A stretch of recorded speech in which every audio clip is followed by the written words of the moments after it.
والسلام على سيد الأنبياء والمرسلين وعلى كل ملائكة المقربين وعلى عباد الله الصالحين. أما بعد، فأعوذ بالله من الشيطان اللعين الرجيم المردود. بسم الله الرحمن الرحيم. قال الله تبارك وتعالى في الكلام المجيد بعد أعوذ بالله من الشيطان الرجيم: يا أيها الذين آمنوا ادخلوا في السلم كافة ولا تتبعوا خطوات الشيطان إنه لكم عدو مبين.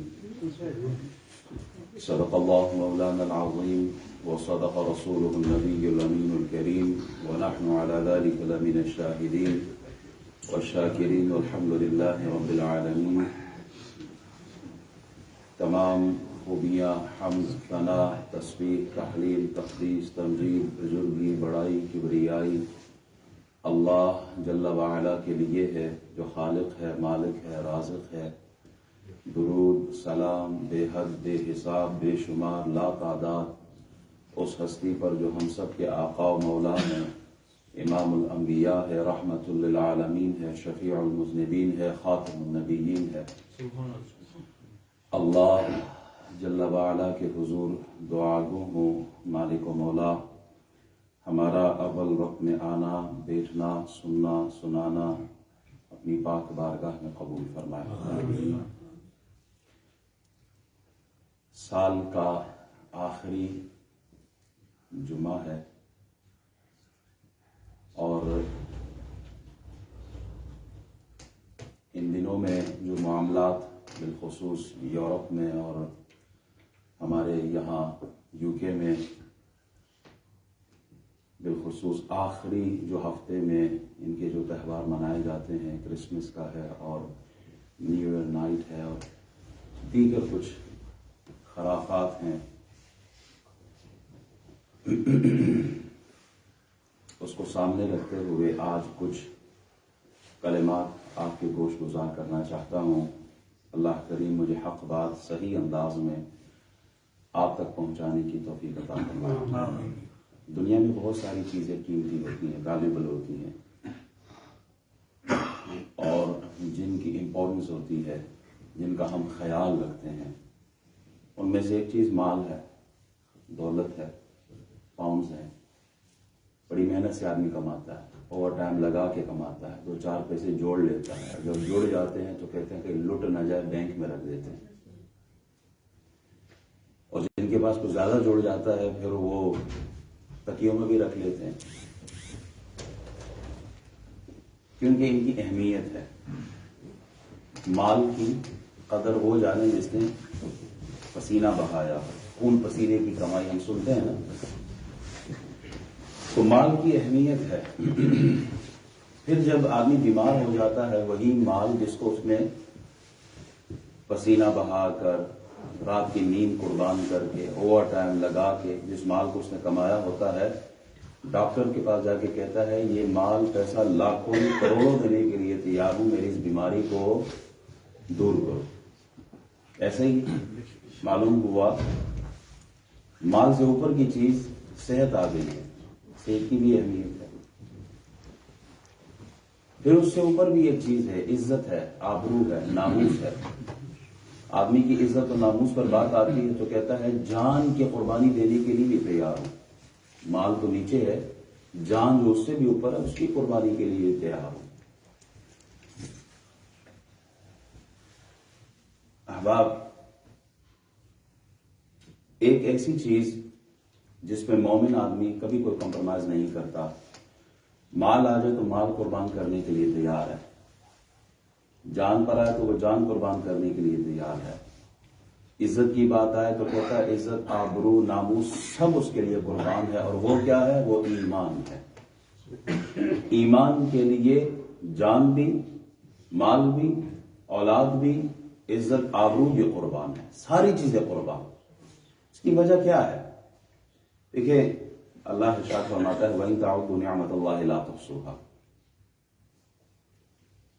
زمین پہ موجود ریت کے ذرات کو اگرچہ گننا ناممکن ہے، لیکن اگر ممکن ہو بھی جائے، بارش کے قطروں کو گننا ممکن ہو بھی جائے، آسمان کے ستاروں کا گننا ممکن اگرچہ ہو بھی جائے، ستاروں کا گننا ممکن ہو جائے، درخت کے پتوں کا گننا ممکن ہو جائے، لیکن اللہ کی طرف سے برسنے والی رحمت، نعمت، ملنے والی نعمتوں کا گننا ناممکن ہے۔ وَإِن تَعُدُّوا نِعْمَتَ اللَّهِ لَا تُحْصُوهَا، نہیں گن سکتے۔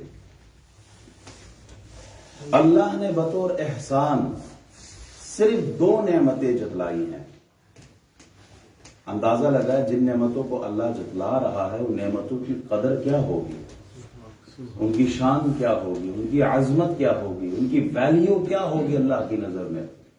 اتنی نعمتیں دی ہیں کہ ہم گن نہیں سکتے، لیکن ساری نعمتوں میں 2 نعمتیں اللہ فرماتا ہے جو دی ہیں، احسان جتلا رہا ہے کہ میں نے تمہیں یہ 2 نعمتیں دی ہیں۔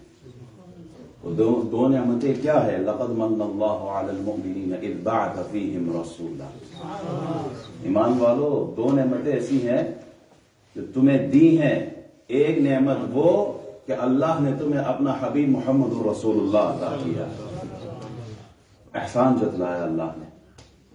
دوسری نعمت لا تمنوا علی اسلامکم بل اللہ یمن علیکم ان ہداکم للایمان۔ دوسری نعمت جو اللہ جتلا رہا ہے وہ یہ ہے کہ اللہ نے ہمیں ایمان کی ہدایت عطا فرمائی۔ ایک محمد الرسول اللہ اور دوسرا ایمان۔ ایمان کی قدر و قیمت جتنی ایمان کی پختگی ہوگی نا، دیکھیں صحابہ کرام کی زندگی کو آپ دیکھیں، خندق کا موقع ہے، حکم ہوا نا مال لاؤ، تو جناب عمر رضی اللہ تعالیٰ عنہ ان دنوں میں آسودہ حال تھے، انہوں نے کہا آج کی جو کمپٹیشن ہے وہ میں نہیں جیتنی ہے، مال لے کے جانا ہے، گھر میں جتنا مال تو 2 حصے کیا، آدھا حصہ گھر چھوڑا اور آدھا حصہ لے کے چلے گئے۔ صدیق اکبر بھی گھر کا سارا سامان اٹھا کے لے کے گئے، حضور کی بارگاہ میں پہنچے نا، حضور نے پوچھا اچھا سوال تو یہ ہونا چاہیے تھا نا کیا لے کر آئے ہو؟ آپ جب مسجد میں ڈونیشن لیتے ہیں تو آپ جیب سے 10 پاؤنڈ نکال کے اعلان یہ کرتے ہیں نا میں 10 پاؤنڈ دے رہا ہوں، ایسے ہی ہے نا، ایسے ہی ہے۔ یہ تو نہیں کہتے نا مولوی صاحب بینک 12,000، خیر 12,000 والی گل تو ہوں گئی، بہت آگے نہیں گل ہے، مولوی صاحب بینک اتنا مال رکھے ہے تو میں اتنا دینا، یہ کوئی نہیں بتاتا کہ پیچھے کیا چھوڑا ہے۔ حضور سوال یہ کر رہے پیچھے کیا چھوڑ گیا ہے، نہیں پوچھے کیا لے کے آئے ہو، کتنا دے رہے، نہیں پیچھے کیا چھوڑا ہے۔ فاروق اعظم کہتے ہیں یا رسول اللہ پیچھے اتنا ہی چھوڑ آیا ہوں جتنا لے کے آیا ہوں۔ ابو بکر تم پیچھے کیا چھوڑا ہے؟ کہا پیچھے اللہ اور اس کا رسول چھوڑ گیا ہے۔ بتانا یہ مقصود ہے، حضور یہ بھی پوچھ سکتے تھے نا کہ کیا دے رہے ہو، لیکن صبح محشر تک کے انسانوں کے لیے صدیق اکبر کا راہ خدا میں اسلام کے لیے، محمد الرسول اللہ کی رضا کے لیے بتانا مقصود ہے کہ صدیق اکبر نے کتنی بڑی بڑی قربانیاں تھا۔ 40,000 دینار جس کے پاس ہو، وقت کا بڑا تاجر ہو، لیکن جب اسلام کی بات آتی ہے، ایمان کی بات آتی ہے، تو پھر مال قربان کرنے سے پیچھے نہیں ہٹتے، سارا کا سارا اللہ کے راستے میں جان دینے کی بات آئی تو صحابہ کرام سے پوچھا، گرمی کا موسم ہے، صحابہ سے مشورہ کرنا ہے، جنگ پہ جا رہے ہیں، گرمی کا زمانہ ہے، دور کا سفر ہے، فاقے ہو رہے ہیں، پھر فصلیں بھی پک رہی ہیں، کیا ارادہ ہے تمہارا، کیا کرنا چاہیے؟ مہاجرین میں سے بھی اور انصار میں سے بھی ایک ایک صحابی کھڑے ہو گئے، وہ خلاصہ ہی عرض کر رہا ہوں، کہتے ہیں یا رسول اللہ ہم موسیٰ علیہ السلام کی قوم کی طرح نہیں ہے جنہوں نے جناب موسیٰ علیہ السلام سے یہ کہا تھا نا کہ فَاذْهَبْ أَنْتَ وَرَبُّكَ فَقَاتِلَا إِنَّ هَاهُنَا قَاعِدُونَ، آپ جائیں اور آپ کا رب جانے، آپ جا کے لڑو، ہم تو یہاں بیٹھے ہوئے ہیں، ہم اس طرح نہیں ہیں یا رسول اللہ۔ حضور آپ اشارہ فرمائے، آپ کے اشارہ ابرو پر ہم سمندروں میں بھی گھوڑے دوڑا دیں گے۔ آپ اشارہ فرمائے ہم آپ کے آگے بھی لڑیں گے، آپ کے پیچھے بھی لڑیں گے، آپ کے دائیں بھی لڑیں گے، آپ کے بائیں بھی لڑیں گے، ہم اپنی جانیں قربان کرنے کے لیے تیار ہیں۔ آپ کے اشارے پر، آپ کی ناموس پر، اسلام کی خاطر، قرآن کی عظمت کی خاطر ہم کسی قربانی سے پیچھے نہیں ہٹیں گے۔ عقبہ بن نافع نے بحر ظلمات میں اپنے گھوڑے جو تھے نا، گھوڑے کے پاؤں رکھے تھے. پھر آپ نے یہی کہا تھا نا کہ مجھے پتا چل جائے کہ اس بحر ظلمات کے پار یا اللہ کوئی تیری ربوبیت کو کوئی چیلنج کرنے والا، یا تیرے حبیب کی ناموس پر انگلی اٹھانے والا، یا قرآن کی حقانیت کو چیلنج کرنے والا ہو تو میں اس بحر ظلمات میں بھی گھوڑے دوڑا کر جا کے اس کی گردن دبوچ لوں وہاں. اقبال نے بھی تو یہی کہا تھا نا کہ دشت و دشت دریا بھی نہ چھوڑے ہم نے، بحر ظلمات میں دوڑا دیے گھوڑے ہم نے. وہ یہی تھا. احباب، ان احباب کو، ان صحابہ کو، وہ اللہ والے جو تھے، رسول اللہ کے عشاق تھے، دین اسلام پر مر مٹنے والے تھے، ان کو ایمان کا ذائقہ جو تھا وہ نصیب ہوا تھا. ان کو ایمان کا ذائقہ ملا تھا، حلاوت ملی تھی، مٹھاس ملی تھی، ٹیسٹ ملا تھا ان کو. ہم آج راہ خدا میں 10 پاؤنڈ دینے کے لیے بھی ہمارے لیے ذرا مشکل، 10 پاؤنڈ دیتے بھی مشکل نظر آتا ہے. چندہ مسجد کا ہو نا تو اس جیب میں ہاتھ ڈالتے ہیں جہاں پر 20 کا نوٹ نہ ہو، کوشش کرتے ہیں ادھر ہاتھ جائے جدھر تھوڑا سا چھوٹا نوٹ پڑے. اللہ ماشاءاللہ اچھے لوگ ہیں جنہوں نے بے شمار دیا ہے، ایسے بھی بہت سارے لوگ ہیں، میں عمومی طور پر بات کر رہا ہوں. لیکن صدیق اکبر نے 40,000 دینار سونے کے جو سکے ہوتے ہیں وہ دینے سے بھی وہ پیچھے نہیں ہٹے. ان کے لیے مشکل نہیں تھا. کیوں؟ انہوں نے ایمان کا ذائقہ چکھا تھا. آج ہمارے لیے تلاوت مشکل ہے، نماز مشکل ہے، لیکن امام اعظم ابو حنیفہ پوری رات کھڑے ہو کے قیام کی حالت میں گزارتے، سر سجدے میں رکھتے. کیوں؟ اس لیے کہ انہوں نے ایمان کا ذائقہ چکھا تھا. آج ہمیں راہ خدا میں کوئی بلائے، ہمارا جانا مشکل ہو، لیکن امام حسین سر نیزے کی نوک پر رکھ کر بھی آپ نے قربانی دی ہے. کیوں؟ اس لیے کہ انہوں نے ایمان کا ذائقہ چکھا تھا. حق بولنا مشکل ہے، حق بولنا بہت مشکل ہے. آپ لوگوں کے ساتھ چلتے رہے، سارا زمانہ آپ کی تعریف کرے گا. جس دن آپ نے حق بولنا شروع کر دیا 50 آدمی کھڑے ہو کے آپ کی مخالفت کریں گے. کیوں؟ حق وہی بولتا ہے جس نے ایمان کا ذائقہ چکھا ہو.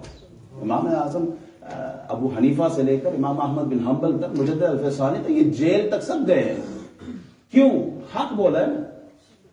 حضرت خبیب رضی اللہ تعالیٰ عنہ، آپ کے کمر کی جو چربی تھی وہ پگھلتی تھی، تب جا کے وہ نیچے لگی ہوئی آگ بجھ جاتی تھی. کیوں؟ اس لیے کہ ان لوگوں نے ایمان کا ذائقہ چکھا تھا. آج کا مسلمان تو گرین کارڈ کے لیے ایمان بھی بھیج دیتا ہے. آپ کو UK کا ویزا لگے گا، آپ کا UK کا کارڈ بنے گا. اگر آپ کہہ دیں کہ جناب آپ عیسائی ہیں، قادیانی ہیں، تو جناب سارے بازار سودا ہو جائے. کیوں؟ اس لیے کہ ہمیں ایمان کی وہ حلاوت نصیب نہیں ہوئی، ہمیں وہ ایمان کی مٹھاس نصیب نہیں ہوئی جو صحابہ کرام کو ملی تھی. اسی لیے وہ سب کی قربانی تو دیتے تھے لیکن ایمان کا سودا نہیں کرتے تھے. رسول اللہ صلی اللہ علیہ وسلم ارشاد فرماتے ہیں، تم میں سے کوئی شخص کلمہ پڑھنے کے بعد کفر میں واپس لوٹ جانا اتنا برا سمجھتا ہو جتنا کوئی شخص آگ میں جانا برا سمجھتا ہے. جو آدمی یہ پسند کرے، اللہ ہم سب کی حفاظت فرمائے کہ میں کفر اختیار کر لیتا ہوں، اس کے لیے کوئی مشکل نہیں ہو، کلمہ بھی پڑھ لیتا ہے، چلو جی یہ بھی ٹھیک وہ بھی ٹھیک، سب راضی ہو، اسے ایمان کی حلاوت نہیں نصیب ہونی. اور جو کفر پہ راضی رہے اور کفر پہ خوش ہو جائے اور کفر کو مانے تو ہے ہی کافر پہ. فرمایا جو کفر میں واپس پلٹ جانا اتنا برا سمجھتا ہو، ناپسند کرتا ہو جتنا آگ میں جانا برا اور ناپسند کرتا ہے، حضور فرماتے ہیں ایسے آدمی کو ایمان کی حلاوت نصیب ہونی ہے. اللہ ایسے آدمی کو ایمان کی حلاوت نصیب کرے گا. ہماری پہچان کیا ہے؟ ہم کون ہیں؟ ہمارا المیہ تو یہ ہے نا کہ آج ہم نے خود کو تقسیم زبان کی بنیاد پر کر دیا ہے. میں افغانی، تو پاکستانی، وہ بنگالی، وہ انڈین، ہم نے اس بیس پر خود کو تقسیم کر دیا. اور پھر اندر اور بھی ہم، تو راجے، میں خان، وہ ملک، یہ چودھری، وہ ارائی، ہم اس میں تقسیم در تقسیم ہوتے جا رہے ہیں. یہ کوئی فخر کی بات نہیں ہے. فخر کی بات یہ ہے کہ ہم ایمان والے ہیں. ہمیں فخر کس چیز پہ کرنا چاہیے؟ ہمیں کس چیز پہ فخر کرنا چاہیے؟ کہ ہم لا الہ الا اللہ محمد رسول اللہ والے. سلمان فارسی سے پوچھا آپ کا نام کیا؟ کسی نے تعارف پوچھنا، واٹس یور نیم؟ کہا میرا نام اسلام ہے. کہا آپ کے والد کا نام؟ کہا اسلام ہے. کہا دادے کا نام؟ کہا اسلام ہے.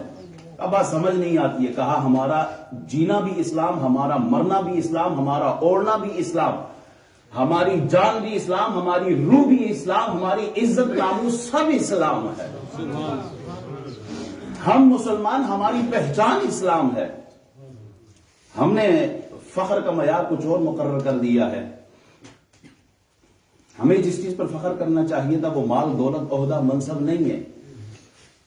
میں بڑا وزیر لگ گیا، میرا چاچا مشیر لگ گیا، یہ فخر والی بات نہیں ہے. فخر یہ ہے کہ آپ یہ کہو کہ ہاں میں غلام مصطفیٰ ہوں، میں محمد الرسول اللہ کا غلام ہوں. یہ فخر والی بات ہے. ہمارے جتنے بھی رشتے ہو، ہمارے جتنی بھی نسبتیں ہوں، ہماری جتنی بھی دوستیاں ہوں، ہمارے جتنے بھی تعلقات ہو، وہ نسبت محمد یا رسول اللہ صلی اللہ علیہ وسلم سے ہو، وہ حضور کی نسبت سے قائم ہو. المرء علی دین خلیلہ فلینظر احدکم من یخالل. آدمی اپنے دوست کے دین پر ہوتا ہے. جب دوستی کریں تو پہلے پتہ کریں کہ آپ کا دوست، اس کا مزاج کیا ہے، اس کا عقیدہ کیا ہے، اس کی سوچ و فکر کیا ہے. کیوں اسلام کہتا ہے داخل ہونا ہے تو یہ نہیں آدھا تتا آدھا بٹیر، اس کو بھی راضی کرو، اس کو بھی راضی کرو. یا ایھا الذین آمنوا آمنوا باللہ ورسولہ. ایمان والو جب ایمان لے آئے ہو تو اب پکے مومن بن کے دکھاؤ. یا ایھا الذین آمنوا ادخلوا فی السلم کافہ. ایمان والو پورے کے پورے اسلام میں داخل ہو جاؤ. دوستی بھی کرنی ہے تو اسلام کی بنیاد پر کرنی ہے. اگر کسی کا پتہ کروانا کہ آدمی کس مزاج کا ہے تو آپ اس کے بارے میں پتہ نہ کریں، اس کی کمپنی کے بارے میں پتہ کریں، اس کے دوستوں کے بارے میں پتہ کریں کہ اس کے دوست کون ہے، اس کی فرینڈشپ کس کے ساتھ ہے، اس کی کمپنی کس کے ساتھ ہے، اس کا اٹھنا بیٹھنا، ہم نوالا ہم پیالہ کون ہے اس کے. آپ کو اس آدمی کے بارے میں پتہ چل جائے گا. تو اسلام کیا کہتا ہے؟ اسلام کہتا ہے دوستی سے پہلے اس کا دین دیکھو، اس کا ایمان دیکھو، اس کا مزاج دیکھو. رشتوں کے لیے جاتے ہو، رشتے کرتے ہو، شادیاں ہوتی ہیں تو ان کے المرأۃ لأربع لمالها ولحسبها ولجمالها ولدينها فاظفر ذات بذات الدين تربت يدا. جو فرماتے ہیں 4 چیزیں ہیں. رشتہ کرنے جاتے ہیں بیٹی کا یا بیٹے کا تو کیا دیکھتے ہیں؟ کہتے ہیں پہلے دیکھو فائنینشلی ٹھیک ہے کہ نہیں. مال دیکھتے ہیں، لمالها. مال انسان میں تکبر لاتا ہے. آج مال ہے کل غریب ہے، آج امیر ہے کل غریب ہے. بڑے بڑے بادشاہوں کو گدا بندے دیکھا ہے، بڑے بڑے جابروں کو جن کے پاس عہدہ بھی تھا، مال بھی تھا، پاک سب کچھ تھی، لیکن وقت آیا تو پھر وہ کہاں سے کہاں پہنچ گئے. فقیری کے لباس میں بھی دیکھا گیا ہے. حسب نسب، باپ دادے تو بہت اچھے، لیکن اپنی اہمیت کیا. باپ دادے بڑے مقام والے، عزت شرف والے، لیکن اپنی حیثیت کیا. خود چفسی موالی ڈرگی ہو، باپ دادے بہت اچھے انسان ہوں گے، باپ حاجی ہوگا، صوفی ہوگا، لیکن اپنا معیار کیا؟ اپنا ایمان دیکھو، اپنا ایمان کیا ہے، اس کا لیول کیا ہے. جمالہا، لوگ جمال کو دیکھتے ہیں، خوبصورتی دیکھتے ہیں.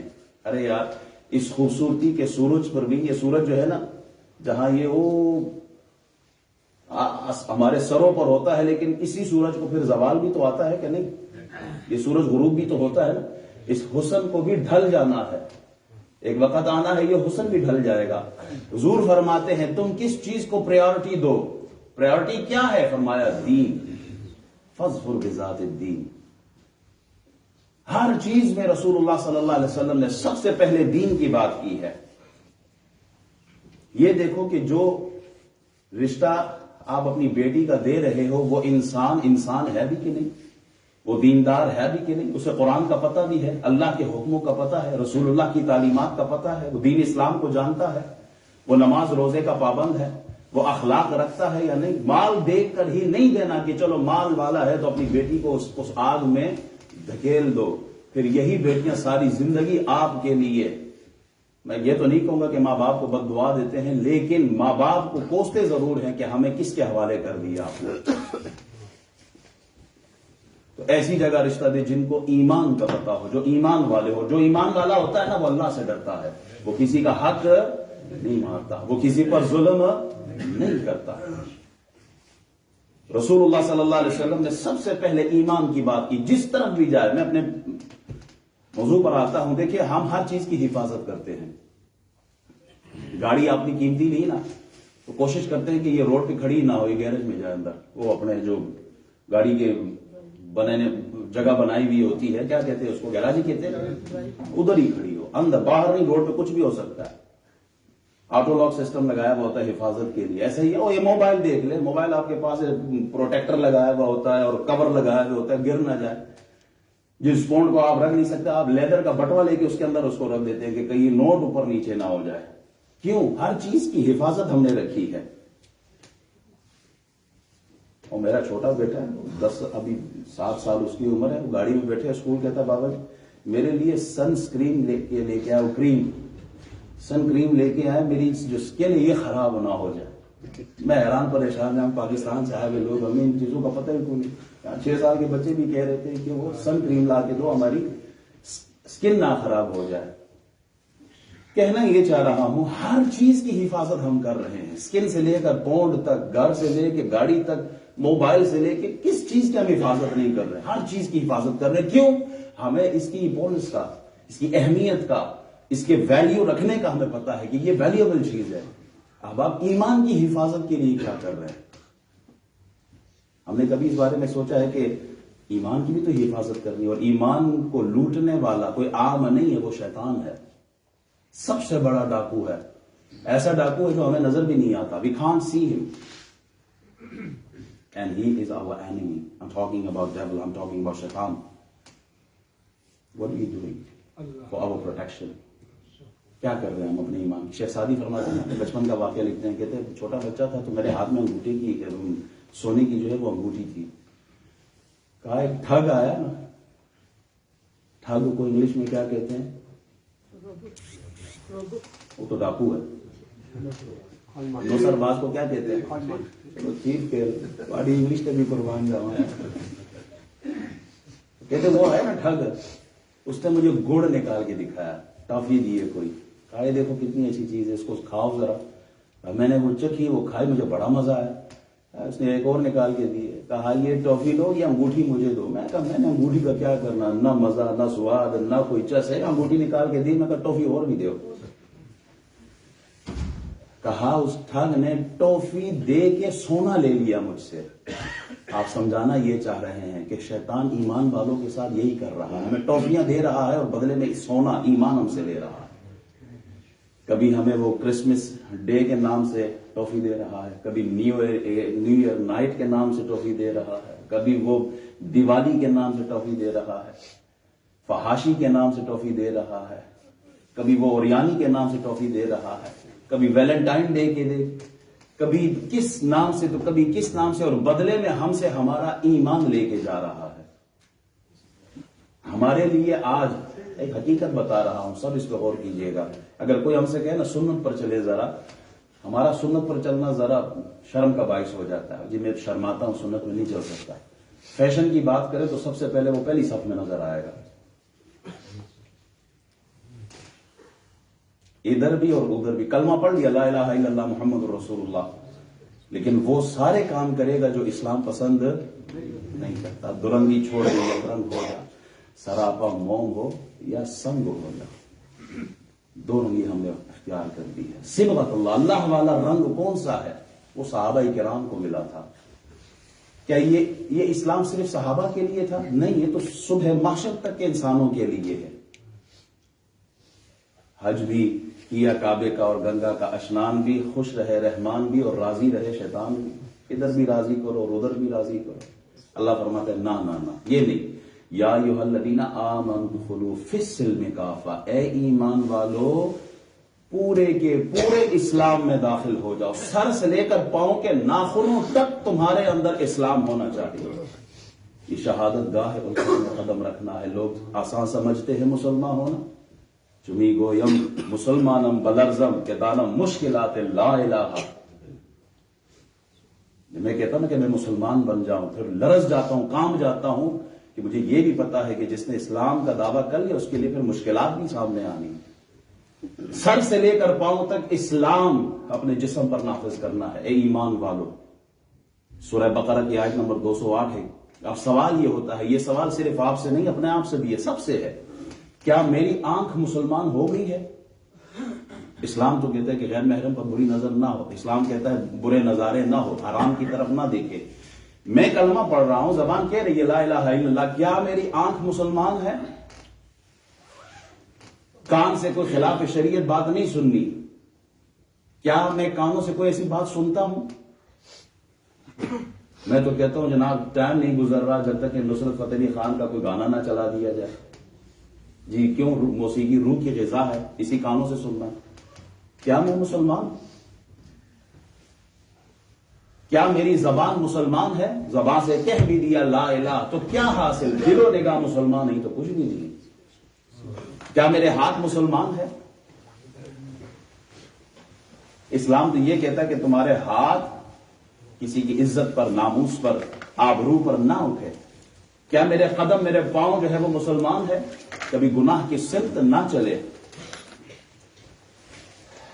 دل ہے ہمارا تو وہ بھی غیر کی محبت سے بھرا ہوا، ذہن ہے تو اس میں بھی شیطانی خیالات اور شہوانی خیالات، وہ بھی اس سے بھرا ہوا ہے.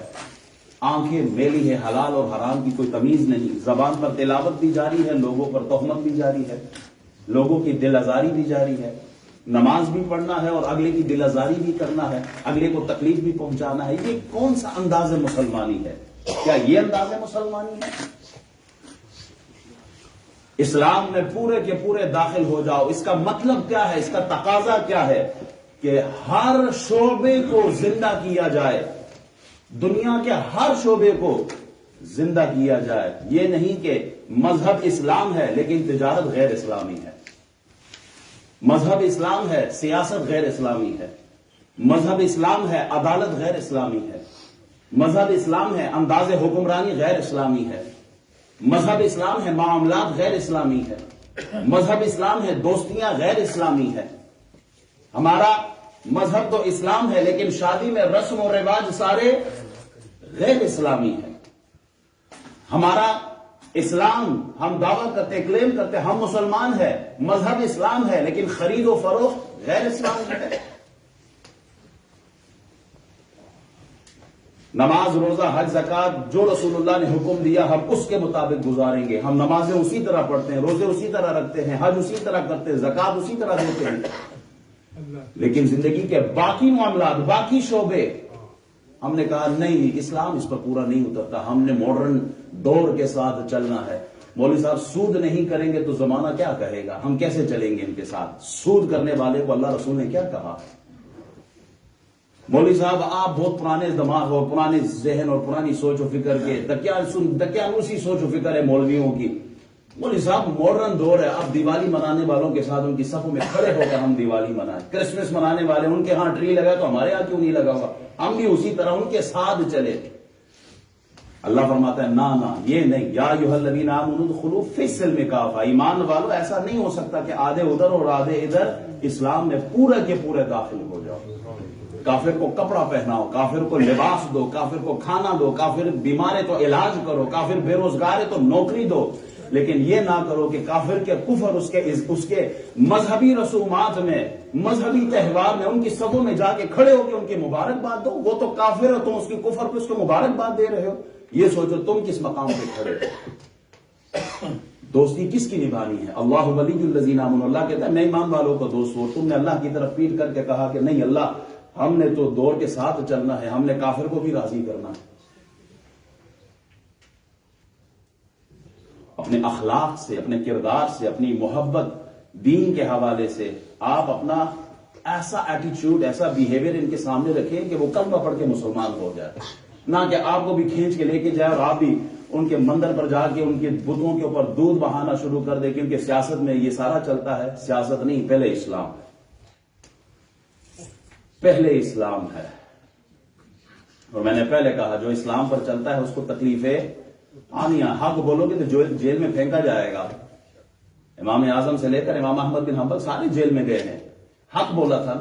جو حق بولتا ہے اس کو پھر مصیبتوں کا سامنا کرنا پڑتا ہے. لیکن یہ نہیں ہو سکتا کہ ایک ہی نیام میں دو تلواریں گھسا دیں. یہ نہیں ہو سکتا. حضرت عبداللہ بن سلام یہودیوں کے بہت بڑے عالم ہیں، یہودی ہیں. جب انہوں نے کلمہ پڑھا، بہت بڑا واقعہ ہے اور بڑی خوبصورت یہ سٹوری ہے، لیکن وقت کی کمی کی وجہ سے میں صرف اپنا پوائنٹ یہاں آپ کے سامنے رکھنا چاہ رہا ہوں. عبداللہ بن سلام یہودیوں کے بہت بڑے عالم ہے. اب یہودیت میں ہفتے کا دن عظمت والا تھا، شرف والا تھا. جیسے ہمارے لیے اسلام میں کون سا دن عظمت والا ہے؟ جمعۃ المبارک. ان کے ہاں کون سا ہے؟ ہفتے کا دن. ان کے ہاں اونٹ کا گوشت اور دودھ جو تھا وہ حرام تھا. وہ جب کلمہ پڑھ کے اسلام میں داخل ہوئے تو اسلام میں آنے کے بعد درود شریف اللہم صلی علی سیدنا محمد وعلی آلہ سیدنا صلی اللہ علیہ وسلم. جب انہوں نے اسلام قبول کیا نا تو اسلام میں اونٹ کا گوشت کھانا یہ مباح ہے، کوئی فرض و واجب تو نہیں ہے. میں نے آج تک اونٹ کا گوشت نہیں کھایا.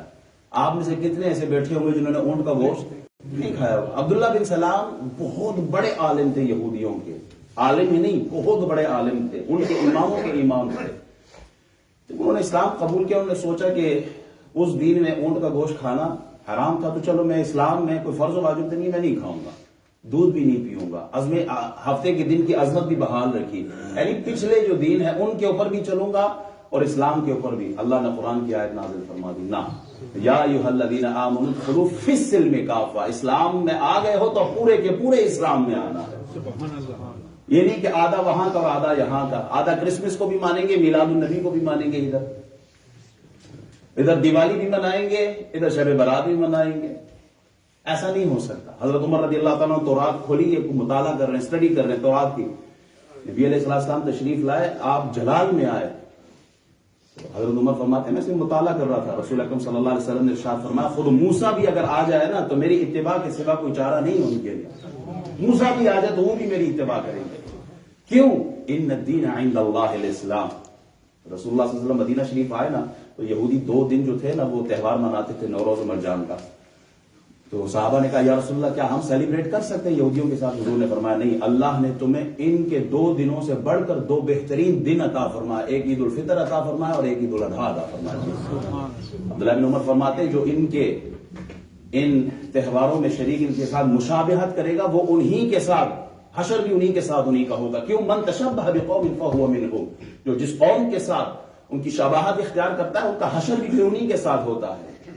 ہم ہمارا اپنا کلچر ہے اسلام کا. ہم مدر ڈے اور فادر ڈے ایک دن کا نہیں مناتے کہ مدر ڈے مناؤ، فادر ڈے مناؤ، لیبر ڈے مناؤ. نہیں، تمہارے ہاں 365 میں ایک دن ہوتا ہے. اسلام نے ہمیں یہ حکم دیا، رسول اللہ نے، ہر سانس کے ساتھ باپ کے چہرے کو پیار سے دیکھو تو اللہ حج کا ثواب عطا فرمائے.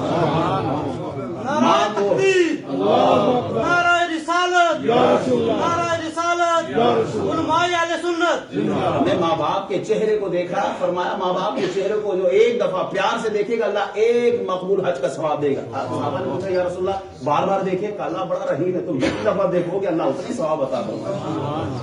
ایک دن اٹھا کے ماں باپ کو عزت دینا یہ کون سا معیار ہے؟ ہمارے اسلام نے 365 دن بلکہ زندگی کے آخری سانس تک ماں باپ کی خدمت کا حکم دیا ہے. ان کی طرح کتوں کو گھر میں رکھنا، ماں باپ کو جا کے وہ اولڈ ہوم میں بھیج دینا، یہ کوئی کلچر ہے ان کا؟ ہم ماں باپ جتنے بزرگ ہوتے جاتے ہیں ان کی خدمت کو اپنے لیے سعادت مندی سمجھتے ہیں، اپنے لیے خوش نصیبی سمجھتے ہیں کہ ماں باپ بڑھاپے میں ہاتھ اٹھا کے دعا دے تو ہماری تو جنت پکی ہو جاتی ہے. ہمیں تو اسلام نے یہ سکھایا ہے. لیکن افسوس یہ ہمارا جوان جب ان کے کسی ہیرو کے دیکھتا ہے نا ہیئر سٹائل کیسے بنایا تو اگلے دن سارے ہیئر سٹائل انہی کی طرح ہو جاتے ہیں. ہمارے جوان کانوں میں وہ کیا ڈالتے ہیں، کیا کہتے ہیں اس کو، مندریاں ڈالنا شروع ہو، ہاتھوں میں کڑے ڈالنا شروع ہو گئے، بس صرف دوپٹہ رہ گیا باقی تو سارا کچھ ہو گیا. کس کلچر کے پیچھے؟ اسلام کو چھوڑ کے کہاں چل پڑے ہو؟ حضور نے مشابہت سے منع کیا ہے. 3 مکروہ وقت ہے نا، آج میں تھوڑا اوپر ہو گیا بس ختم کرنے والا ہوں. ان کی مشابہت سے ہمیں منع کیا. 3 اوقات ایسے کہ فرمایا نماز نہیں پڑھو. سجدے سے اللہ نے منع کر دیا. کیوں؟ کہا ان کی مشابہت نہ ہو جائے. سورج پوجنے والے بھی اسی وقت عبادت کرتے ہیں. جب سجدے میں مشابہت سے منع کر دیا تو شادی کے رسوم کس حد تک ہم پہنچ سکتے ہیں؟ وَارْكَعُوا مَعَ الرَّاكِعِينَ قرآن کہتا ہے. قرآن یہ وَاسْجُدُوا مَعَ السَّاجِدِينَ کیوں نہیں کہتا؟ سجدہ کرنے والوں کے ساتھ سجدہ کرو. اللہ نے یہ نہیں فرمایا. اللہ فرماتا ہے رکوع کرنے والوں کے ساتھ رکوع. کیوں؟ کہا یہودیوں کی عبادت میں رکوع کوئی نہیں ہے، ان کے ساتھ مشابہت نہ ہو جائے. ہمارا دفنانا الگ ہے، ہم جلاتے نہیں ہیں، ہم دفناتے ہیں. بلکہ دفنانے سے ایک اور روایت یاد آئی. نبی علیہ السلام کی عادت مبارک تھی جب جنازہ پڑھ لیتے نا تب تک تشریف نہ رکھتے جب تک کہ میت کو دفن نہ کر دیا کرتے. ایک یہودی آیا نا، اے محمد بالکل ہم بھی یہی کرتے ہیں کہ جب تک ہم میت کو دفنا نہ دیں ہم بیٹھتے نہیں ہیں. حضور نے فرمایا سارے بیٹھ جاؤ. حضور اسی وقت بیٹھ گئے. کہا ان کی مخالفت کرنی ہے. مخالفت کا حکم کیوں دیا؟ تاکہ امت کو بتایا جائے. وہ تو یہ چاہتے ہیں ہمارے درمیان فرق ختم ہو جائے. حضور فرماتے ہیں ان کے اور ہمارے درمیان زمین اور آسمان کا فرق ہے. ہم ان جیسے نہیں ہو سکتے، نہ یہ ہمارے جیسے ہو سکتے ہیں. اللہ تعالیٰ ہمیں دین سمجھنے کی توفیق عطا فرمائے.